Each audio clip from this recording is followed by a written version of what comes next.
Sur le graphique, la hausse du prix du bien agricole, le bien 1, se traduit par un déplacement vers le haut de la courbe de demande de travail du secteur 1. Suite à la hausse du prix, les producteurs de 1 souhaitent s'étendre. Supposons dans un premier temps que les travailleurs du secteur 2 ne soient pas en mesure de se déplacer vers le secteur 1.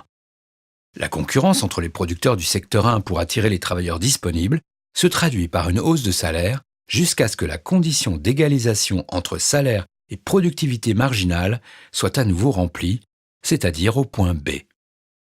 Au point B, le salaire dans le secteur 1 a augmenté dans les mêmes proportions que le prix, permettant de conserver l'équilibre entre productivité marginale en valeur et salaire. Dans le secteur 2, qui n'a connu aucun changement de prix, le salaire est resté au niveau WA.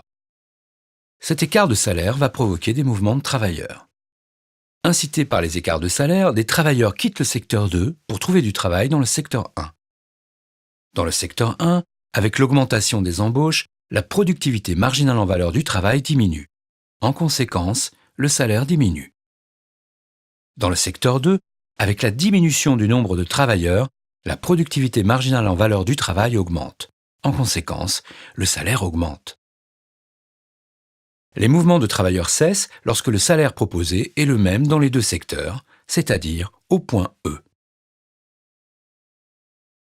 Comparons ce nouvel équilibre à l'équilibre initial. Au point E, le salaire est plus élevé qu'en A. Le secteur 1 a profité de la hausse du prix pour proposer des salaires plus élevés et pour augmenter l'emploi. Le secteur 2, contraint par la hausse des salaires, a dû réduire l'emploi.